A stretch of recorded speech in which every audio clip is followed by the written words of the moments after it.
वो मेरा प्यार भरा राधे राधे। इस वीडियो में हम चर्चा करेंगे एकादशी व्रत की, अपरा एकादशी व्रत की। ज्येष्ठ मास की कृष्ण पक्ष की एकादशी का नाम है अपरा एकादशी।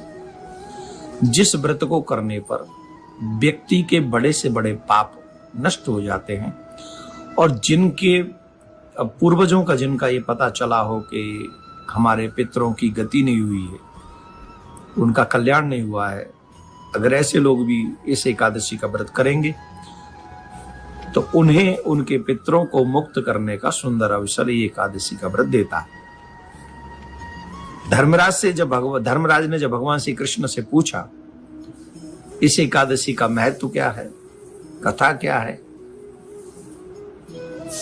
ज्येष्ठ मास की कृष्ण पक्ष की एकादशी को क्या नाम से पुकारते हैं, तो भगवान श्री कृष्ण ने कहा अपरा एकादशी। ज्येष्ठ मास की इस व्रत को जो करता है बड़े बड़े पाप नष्ट हो जाते हैं। अधोगति को प्राप्त हुए मनुष्य की सदगति होती है। इवन अगर कोई व्यक्ति ये व्रत करता है तो मोक्ष तक का मार्ग ये एकादशी व्रत कराता है। मैं तुम्हें एक कथा सुनाता हूं। दो भाई थे। एक बड़ा भाई था जो वहां उस नगर का राजा था। उस राजा का नाम था महिध्वज। उसका छोटा भाई था वज्रध्वज। पर छोटा भाई बड़ा दुष्ट था। उसका स्वभाव बड़ा दुष्ट प्रकृति का था।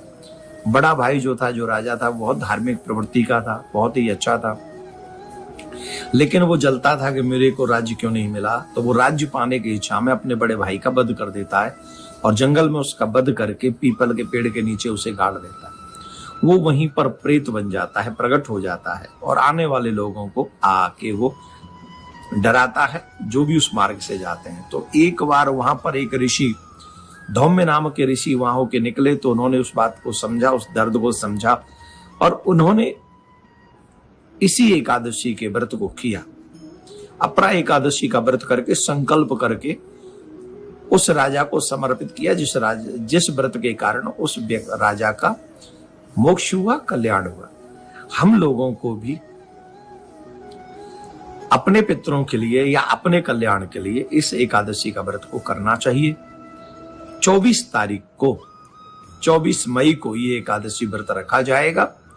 ब्रह्म मुहूर्त में उठकर स्नान करके संकल्प करके हम एकादशी का व्रत करें। ज्यादा से ज्यादा भजन करें, पूजा पाठ करें, दान करें। इस दिन किए हुए कोई भी सत्कर्म हमें कई गुना ज्यादा फल देता है। बार बार भोजन नहीं करना चाहिए। भोजन माने फलाहार ज्यादा नहीं करना चाहिए। उत्तम व्यवस्था है कि एक समय ही जलपान करें, फलाहार करें या जल। सबसे श्रेष्ठ उत्तम व्यवस्था तो यही है कि हम जल भी न ग्रहण करें, पर जल ग्रहण करें, फलाहार एक बार सामर्थ्य अनुसार ग्रहण करें, ज्यादा नहीं। 25 तारीख को इसके पारायण का समय होगा और 25 तारीख को जो इसके पारायण का समय है वो 5:31 से लेके 8:35 तक रहेगा। तो आप लोग पारायण भी करें, ज्यादा ज्यादा प्रिया कांजू की सेवा करें, पूजा करें, भजन करें, स्मरण करें और सत्य बोलें।